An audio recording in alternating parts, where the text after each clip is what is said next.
Albert Einstein's general relativity laws allow for the existence of wormholes.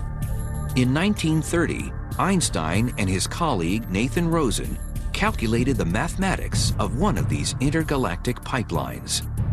It became known as the Einstein-Rosen bridge. A wormhole is a solution of Einstein's equations for general relativity, telling us how gravity works. They're hypothetical, and what they do is they connect different parts of space and time. The Einstein-Rosen mathematical wormhole arose from studying black holes. A black hole is a region in space of extremely strong gravity. The gravity is so strong that there is no way for objects that get too near to break away from its gravitational pull. Nothing can escape a close encounter with a black hole, not even light. This inverted fountain serves as a visual analogy to what's going on around a black hole. At the bottom is the area inside the event horizon. And the water falling into it is analogous to gas that might fall into a black hole. Imagine yourself being a fish swimming around this region. Once you get down inside this central portion, you're past the point of no return. But Einstein never intended his wormhole as a tool for space travel. His wormhole is theoretically created at some moment of time. It opens up briefly, then pinches off. Anything that tries to pass through it will get crushed when it squeezes apart. The typical wormhole that you write down in your equations and study is unstable. It'll vanish in an incredibly short time. So what you need is some means of holding it open.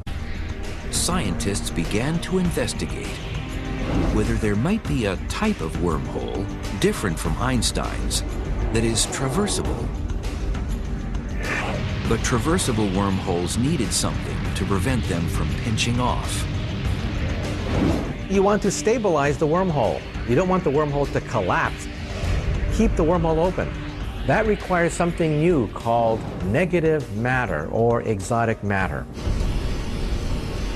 We've never seen negative matter before. It would have anti-gravitational properties. But one day, if we ever find negative matter, perhaps that's the key to stabilize the wormhole. The idea of a traversable wormhole captivated science fiction enthusiasts. It also reinvigorated the serious study of wormholes within the science community. This transversable wormhole created quite a sensation, because perhaps it is physically possible to one day build a subway system to another galaxy. Scientific ideas considered far-fetched today could one day become as acceptable as the fact that the Earth is round. The laws of physics may allow for the existence of wormholes, tunnels providing shortcuts through space as well as time. So could these cosmic subway systems theoretically be engineered into time machines? Einstein's general relativity laws reveal that time travel into the future is possible. They show that time is perceived differently depending on where one is in the universe and how one moves. Objects moving at close to the speed of light age slower than static objects. And objects near a gravitating body age more slowly than objects farther away. Clocks run at different rates in different gravitational fields. The stronger the gravitational field, the more slowly time passes relative to someone out in space where there's no gravitational field. On Earth here, on the surface, our clocks run slightly more slowly than clocks high up in the sky. So an example of this is that the clocks in the GPS system of satellites run a little bit more quickly than the clocks here on Earth because they're in a weaker gravitational field. And the scientists and engineers developing the GPS system had to take into account the different rate at which clocks run. If they hadn't done that correctly, then your GPS system wouldn't work. If you were taking a trip from Los Angeles to New York, you'd end up somewhere in Massachusetts. Forward time travel has been tested using highly precise atomic clocks. Scientists have placed one clock on the ground and another in a rocket flying high above the Earth.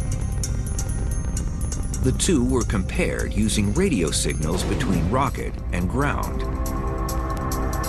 The clock on the rocket ticked faster. Here on Earth, my clock is running more slowly compared to someone in a rocket ship somewhere further away from Earth. So their clock is moving more quickly, they're going to the future faster. Physicists have studied whether wormholes could provide travel not only to the future, but also to the past. If there was a wormhole with one mouth near Earth and the other in the center of our galaxy, the rate of flow of time will be different at the one mouth than at the other when compared through the external universe. But when looking directly through the wormhole, the rate of flow of time appears to be the same. This difference in their relative ticking rates, as viewed externally versus viewed through the wormhole, would convert the wormhole into a time machine.